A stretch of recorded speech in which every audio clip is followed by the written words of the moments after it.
Hi, we are recording and live here, and I'm Troy, creator of datascientist.net, a site to help data scientists share experience and knowledge. And we've got a special event happening this morning, talking with Damien Kaysen from Oracle, who is a data integration specialist.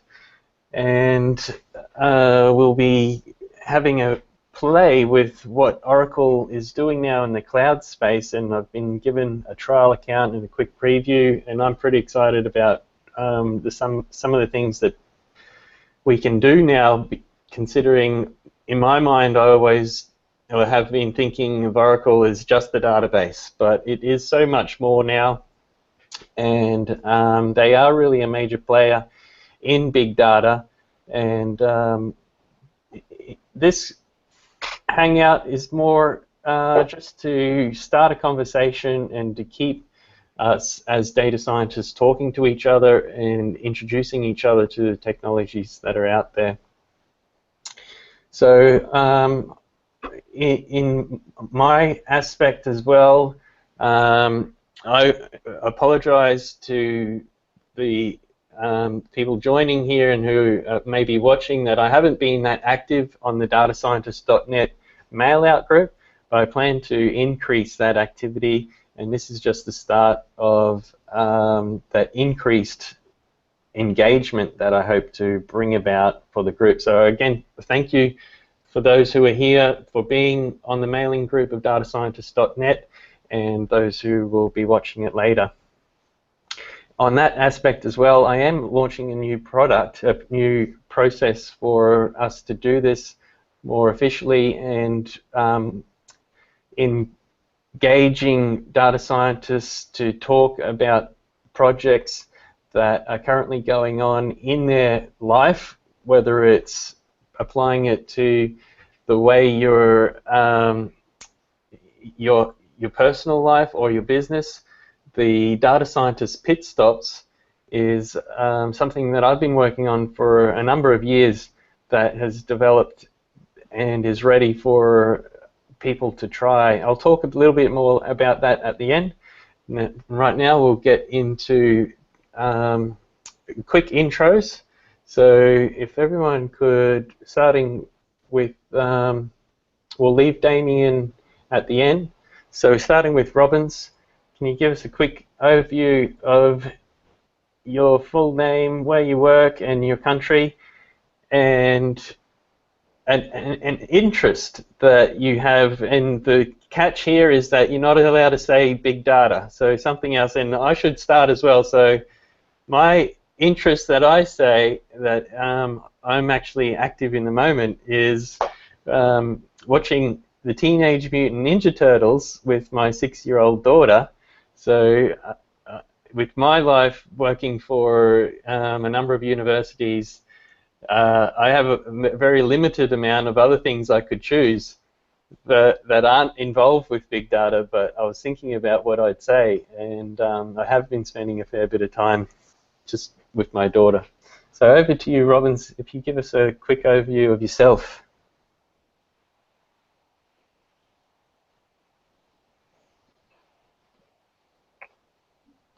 Robbins, are you there? I think we've got an issue with his mic.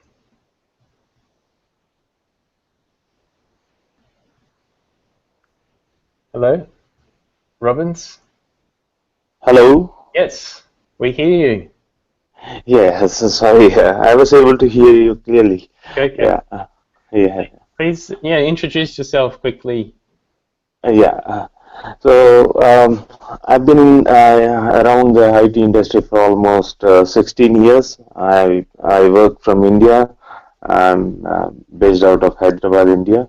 I've been to some of the countries like Australia and New Zealand for some of the BI related work. So I'm not currently working on the data scientist space as such, but I'm more into the BI space. But I have interest on this area, so that's the reason I'm into this call. Mm-hmm. And an interest that is not big data. Yeah, I've started working on projects which are related to big data. I have learned a little bit of Hadoop, working on Hadoop related projects. No, But not big data. Like, do you play a musical instrument, or you like surfing, or? okay. So I'm a sports lover. Excellent. I play cricket, Mm, badminton, tennis. Yeah, awesome. Okay, yeah. so we'll keep moving. So we'll go to Jinchol. Yes. Quick intro from you, please. Okay. So nice to meet you all. My name is Jinchol Kim. I'm working for SK Telecom. Our company is the number one telecom service provider in Korea. Awesome. And yeah, actually, I'm a physicist. I worked for the CERN, the Large Hadron Collider, which is famous for the Higgs boson discovery. So Mm.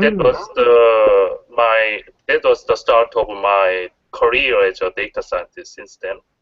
So currently I'm involved in some large-scale data infrastructure research and development, and some data analysis work in our company, especially for the data collected from our subscribers, and we are doing some serious data analysis on that. Our team is also making some data infrastructure for analysis of those subscriber data using Hadoop and Spark like that.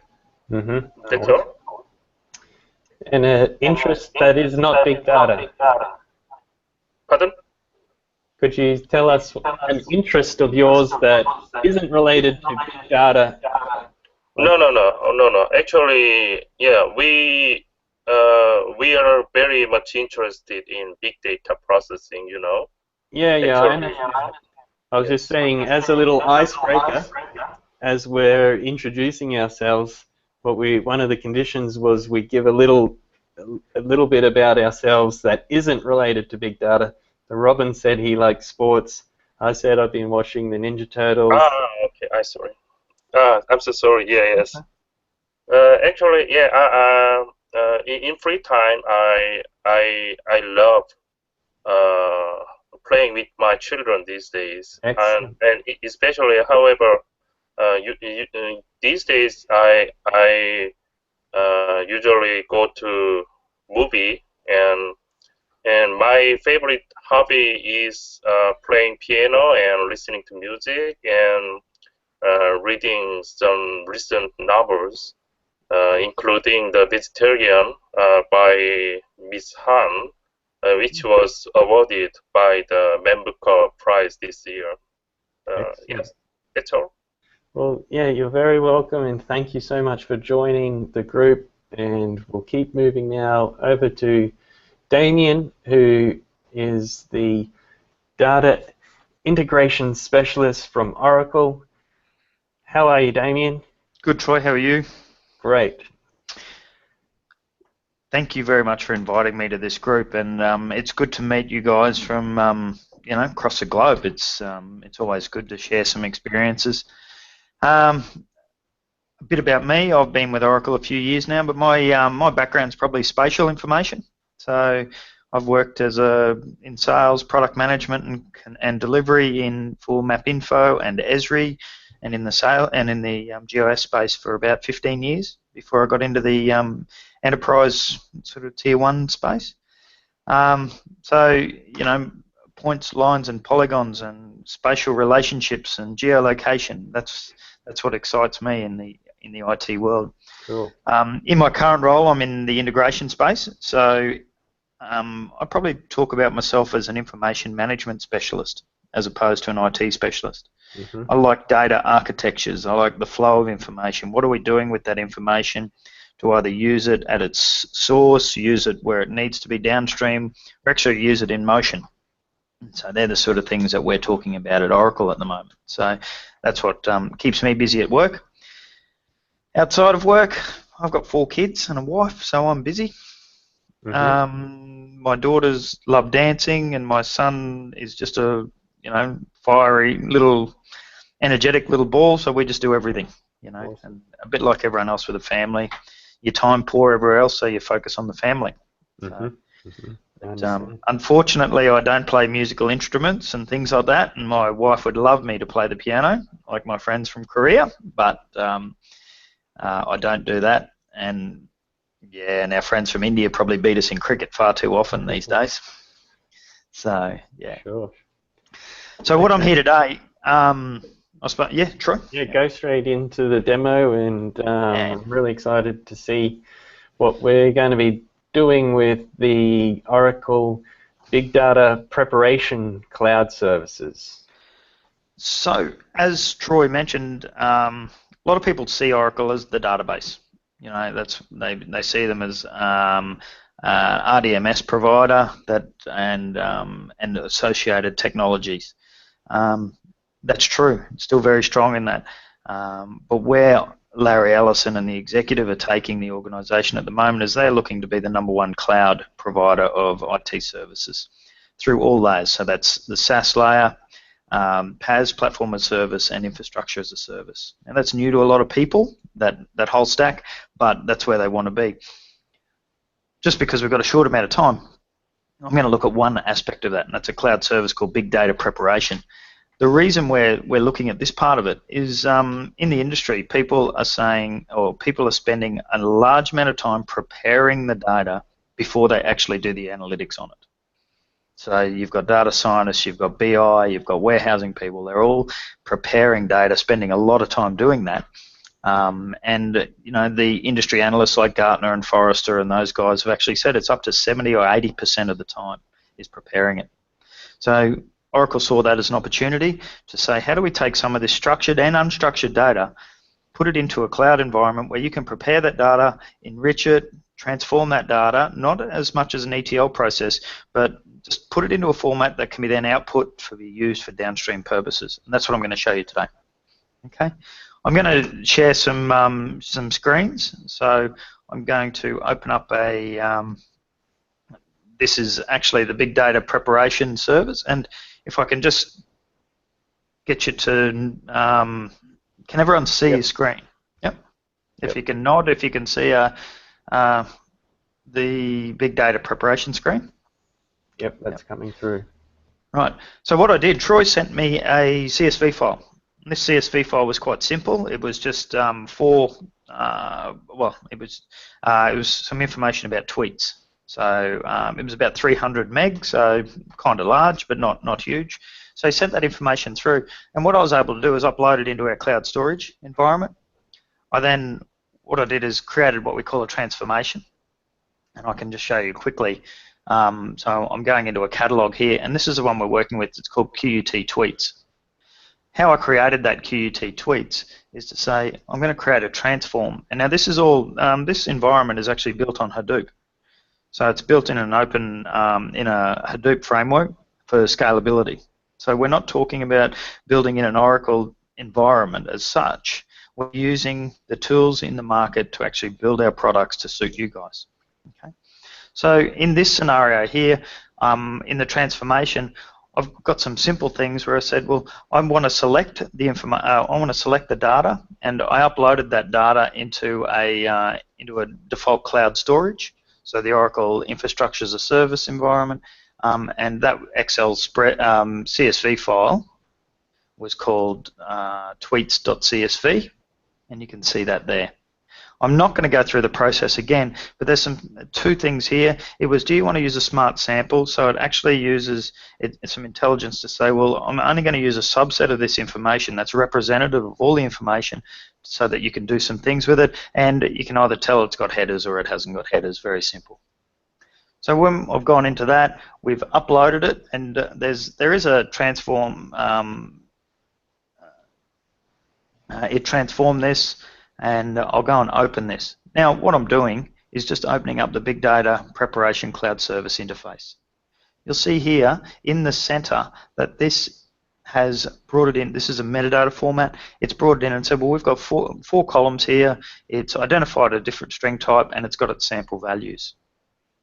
Now, in this demonstration, it's part of the value of this particular product is it started to do some analysis on that and says, well, we've got some recommendations that we've got 24 recommendations for some of this information. So you can see here we're looking at this string here. It's a date string. And I'm going to, excuse me, I'll open it up in a spreadsheet format. And you'll see that that date field has, it's come through with some information that, may or may not be as useful as you want it to be. So I'm just going to quickly extract some information. So it says here, well, I'm going to extract a field. And if you have a look at it, it's using regex. So you guys might be familiar with using regex to actually extract information and do things. Well, this uses the same. So I'm going to touch anything here. I'm just going to say I'm going to use it to my I'm going to add this to my transform script. So we've added that to my transform script, and what it's actually done is it's automatically extracted the day of the week that tweet was made. I'm going to go to this column here and quickly rename that column to day. Okay, so I've now looked at that information. You can see that there's some graphics now starting to show, and we can have a look at it to say, well, hang on, there's some intelligence in the metadata. I've clicked on there. There's duplicate values. There's 1,051 duplicate values of the count, but here's the breakdown of those. So all of a sudden, we're getting some information from the CSV file that we couldn't see in that CSV. Okay, so it's quite quickly to start generating some intelligence from it. Now this isn't the end of the process. We can look at this and I can say, well, let's get the month, let's get the day of the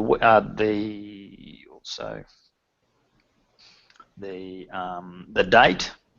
But then if I wanted to do, and if I wanted to do more sophisticated, now this isn't sophisticated, but I wanted to extract the year, I can write my own reg edit expression to do that, and I can apply that, and you'll see now that I've extracted the year.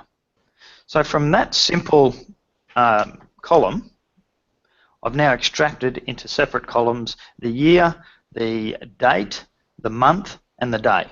Now, for example, I'm not suggesting that that's what you want to do with this information. This is more about showing you the ease of being able to extract some of this information. So if this text file here, if I wanted to, we could then extract dimensions from those. Okay, so I could look at this, and I won't do it right now, but you can see that is a free-form text file. Now I could write the reg expression to extract dimensions from there, so then we can analyze who is saying what and how many times a particular person has been mentioned through that in those tweets. Is this the type of thing you wanted to discuss, Troy? Yeah, that's pretty much. Can you hear me? I can. Yeah, good. So yeah, that's exactly, just a few examples of how we transform and do that preparation from the original raw data to something that's more usable depending on what environment or where we want to send that data, whether it's for analysis or to go into another system. So the thing is with tweets, working with tweets, those date columns in that date format is not that standard in terms of pushing it into the straight Oracle or MySQL database. We have to do a level of date transformation, and that's why it's coming out as a string there and not a date, but the intelligence behind this, I can see, really identifies it as having date values in there. So yeah, that's all So once we take that information, I can then go back to the catalog, and this is not the end of the process. All I've done there is ingested the CSV file. I've then done something to it. I've transformed that. Then this is where we can say, well, I now need to publish that information, and I can set up a publish. So I'm using that transform. I'm getting it from my cloud service. but then I can output it to a different format. So I could output that back to a CSV file. I could actually output it as an API or a web service to be consumed by another ETL process to be picked up and put somewhere else. Or I could, for our business intelligence folk, I've actually can output directly to our business intelligence cloud service or our data visualization services. So there's a number of output formats that you can actually use. One of the ones that I see, use case that I see, is outputting to a web service or outputting to an API so that an ETL process can pick up that data and do something with it for downstream. That's one of the things that I've found. Now, quickly, so once we've done that, we can actually come and there's a concept called policies, and these policies will allow me to then put these into a job. So I can schedule this to happen on a daily, weekly, so a once-off transformation, daily, weekly, monthly. So the idea is when under no illusion that intelligent people like yourselves can do this transformation using the tools you've got. But how do you save time? How do you maintain that?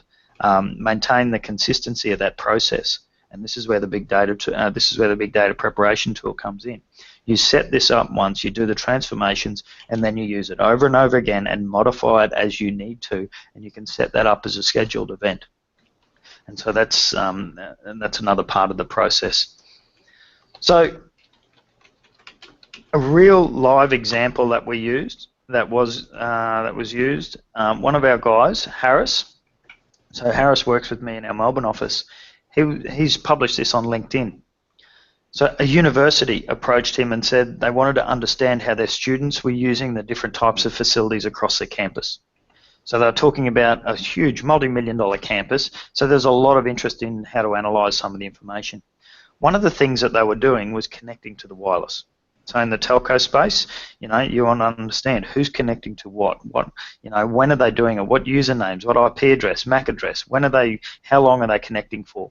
Now that information was held in log files, and log files are typically non-structured. So rather than try to mine through all this information and just extract what they want, Harris said, "Can you send me a log file?" I'm going to jump forward a little bit. It took Harris an hour.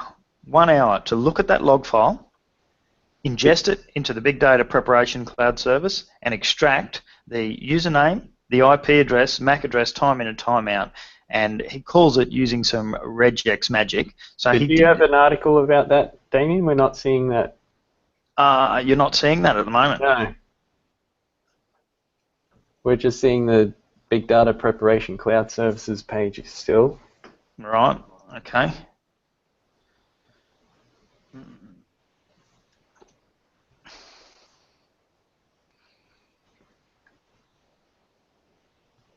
You can see that now?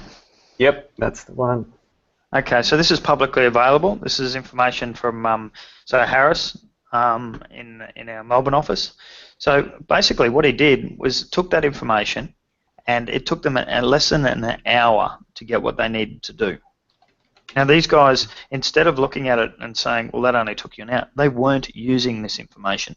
They weren't using these log files to do anything weird, but by using the Big Data Cloud Preparation Service, they could actually output just the 5 or 6 columns that they needed to do, and then they integrated that with the student system and the campus system to then get a heat map of how the students were traversing through the campus at different times. So using the logs of their wireless connectivity, they could understand the movements through the university. Does that resonate with the people on the call? Let's see. I'll open the mics now for questions, and well, yeah. So everything's open. So, any questions or comments? Well, I think the features and the user interfaces of the product seems to be very concise and useful for my work, I think. But would you explain a little bit more about the difference between your product and the IBM's Content Analytics Studio? I think the concept of the two products seems to be very similar to each other. But I think Content Analytics Studio seems to be on-premise solution. However, your product seems to be a service based running in cloud, I think. However, the concept and some features seems to be a little bit similar to each other. Would you more explain on the differences of your product and IBM's product? I'm not, yeah. I'm aware of the IBM product, but no, I can't explain the differences between the two. I'm just having a look at the moment, but you are correct that this is a cloud service, yes, as opposed to an on-premise environment. Yes. And I will take it on an action to go and have a look to see whether we've got some information on the comparison between the two. Yes. I think you can take some time, and I think you can share your opinions through the email list, I think, after this meeting. Yeah, so I think the main point, Jinchol, I think, is saying that, there are a lot of tools coming out now that make it available to do what you're showing here, and some really intelligent systems. So the competitiveness of what we demoed here is pretty high. And of course, with doing data science, we have to always and continually identify the tool for the job, the right tool for the job. And there, in some instances, in some environments, I should say, you just intuitively or analytically see that this is the right tool for the job. So what Jinchol, I think, is saying, what we need to do as data scientists is identify what are those distinctions, whether they be in cost or a little feature or a certain environment like health or finance. So as our advice to you and Oracle is that as you're promoting or saying, this is really good, to lean on those distinctions that if you have them or you've got that experience coming out. So, but yeah, coming back the other way, if you could have a quick look and see, okay, if there is some comparative analysis around what you're offering and what is that distinction, because I'm sure Oracle have put a lot of thought into these systems and even the marketing aspects. So it'd be surprising if there wasn't some information that you could get access to pretty easily. Yeah, I was just having a look at the moment. So I just mentioned we've got a new member, Ray Welburn has joined us from New Zealand. And are you there, Ray? Can you hear us?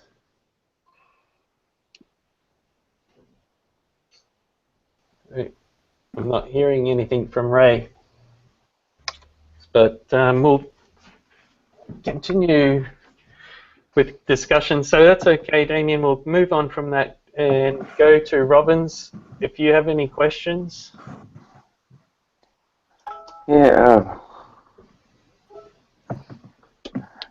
Hi, David. So I pretty much liked the demo. So I just was wondering how the product was able to identify those few fields of interest. So what does it do in the background to identify those fields of interest? What does it do in the background? Yeah, so suppose you have, just as you showed, that there were like 4 or 5 columns. So in a real world you might have many columns, like 40-50 fields, and out of that maybe your preparation service would identify these are the fields of interest. So how does it do that part in background? Yeah, it's a good question. So a little bit more about the intelligence behind it and how it makes those distinctions between and those suggestions. Yeah.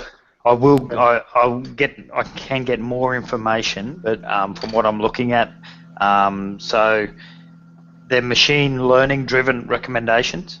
So they're using some just having a look. The recommendation engine is driven by the process of leveraging those machine learnings and semantic technologies in the background. It's powered by Apache, Spark, and Hadoop, so it's leveraging those capabilities as well to actually build those recommendations. Yes. Yep. I think with a lot of these things, it is really around trying it out. So, you know, those intelligence systems give us, like we've seen, some head starts, but until we really try it, we don't know where the limitations are. And again, it's pretty particular to different environments where those limitations are set. So if we're trying to jam, you know, 1,000 columns into this, where does it fall over, and where I'm sure there's a threshold where it's going to not perform. But again, whether that's a concern to us depends on what we're wanting to use it for in our environment. So I think you're right, and as a relatively new product, I think it it will need people like yourselves to push the boundaries to see where those competitive, where those thresholds are. I don't have them at the moment, but this is why it was actually developed in that Hadoop, within a Hadoop framework for scalability. Mm-hmm. So one of the things that you'll notice that it does have storage as well. You saw when I uploaded the information, I uploaded to cloud storage. So you will need that storage capacity as well. So there's a couple of considerations. So storing that information in that environment, but then you have that ability to scale with the transformations. Mm-hmm. I'd love you. When I say there's a challenge, you've got one of the things I did want to show the team was that if we have a look at the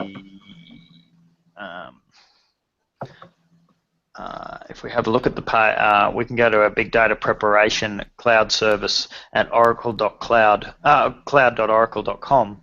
You can see that you can actually try this product. Mm-hmm.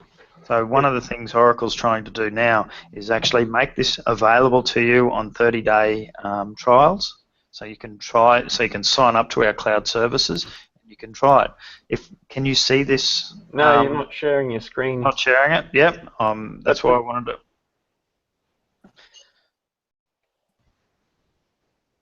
So I'm going to. I don't know why I'm not allowed. Oh yeah, I can.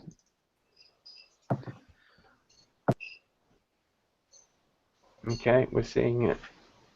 You log in. So I'm just logging in.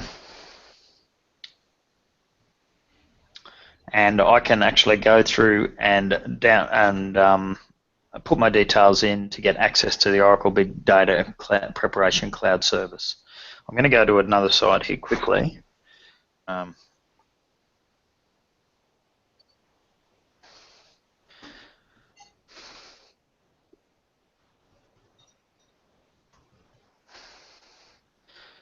Go to cloud.oracle.com. You'll see this is where our marketplace is and where you can get access to all of this capability.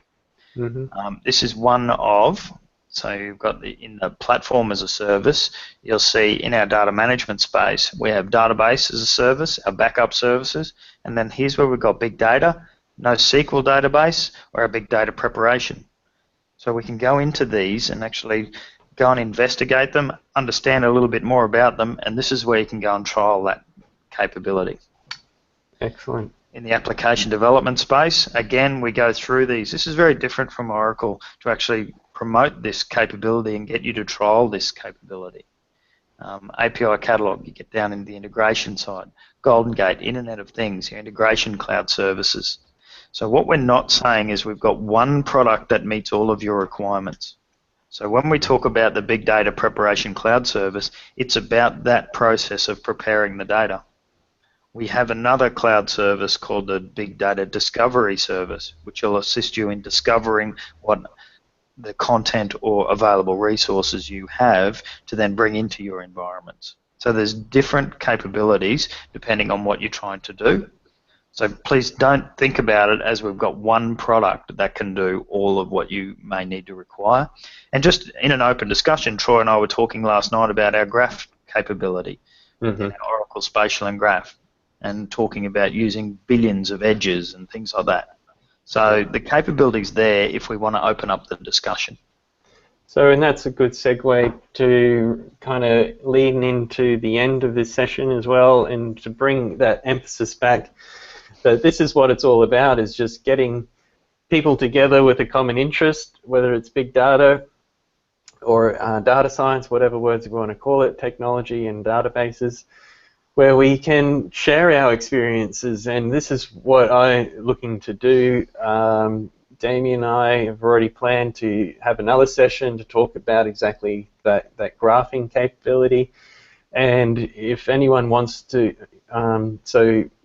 anyone listening to the recording, or definitely people, Robbins and Chinchol on the line now, wanting to organize another session to talk about something in particular, let's keep the conversation going. Which again brings me back to my new opportunity for data scientists to come together, what we're calling the pit stops. So if you want to get more information about that, you can go to datascientist.com/pit-stop, and let me get my share screen open now so I can do a quick plug on what I'm doing in this space. Mirror image here. Let me reset this.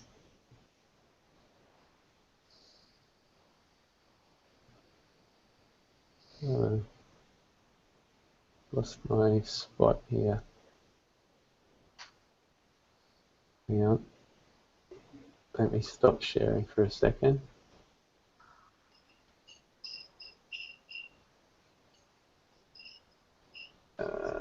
Anyway, wait. Maybe I won't worry about that. That's not coming together for me. But yeah, my point is we'll keep the conversation going. Ray Welburn is here on the line. I want to give a quick chance for him to say hello. Ray, we can hear you. He can't hear us, he's saying. So I'm just going to send him a message now.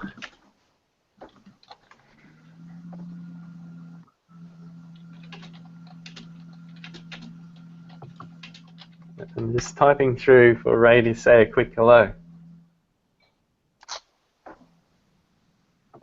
Right.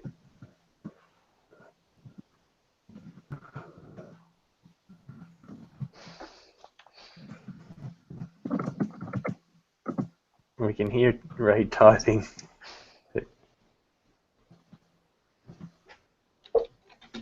We can hear you.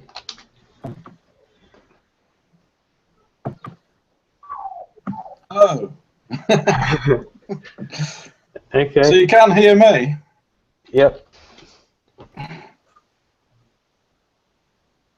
So I'm relaying my words through another chat session. Okay. But, hi, it's Ray Welburn here, all the way from New Zealand. And yeah, we'll. It'd be nice if I could hear you, but I like looking at the pictures. Okay. So I just sent Ray a message that we'll catch up afterwards. So yeah, let's bring that session to an end, and we're. Yep, sounds good.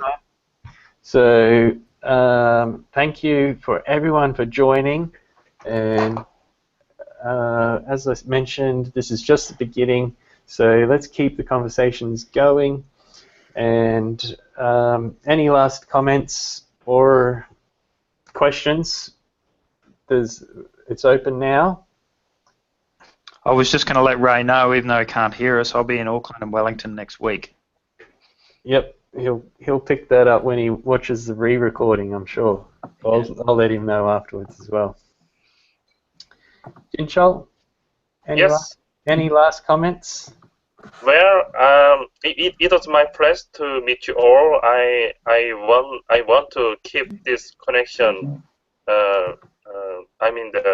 Keep each other contacted from now. So I hope we can help each other in our fields together. I think. Anyway, yeah, it was a nice talk. Thank you. Thank you. And Robbins. Yeah, it was a nice session for me. I think I need to go back and have a look at those links you had mentioned, which will give me further insights to this product. Yeah. Excellent. Thanks for the session. Yeah. Okay. And Ray said hello, and yeah, we'll leave it at that. So thanks, everyone. I'll stop the recording now. We'll do a brief goodbye after I've stopped recording. Okay, thank you. Bye.